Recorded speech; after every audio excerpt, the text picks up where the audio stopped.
ሰውሬ ደብቄ የሰራሁት ኃጢአት ባንተ ዘንድ ግልጽ ነው መሸሸጊያም የላት። የይቅርታ አባት የምሕረት ባለቤት አትቅሰፈኝ ጌታ በበደሌ ምክንያት አትቅሰፈኝ ጌታ በበደሌ ምክንያት።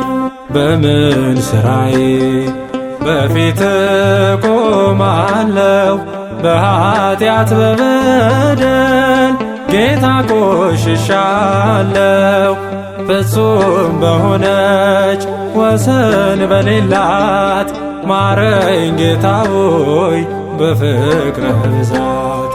ፍጹም በሆነች ወሰን በሌላት ማረኝ ጌታ ሆይ በፍቅርህ ብዛት።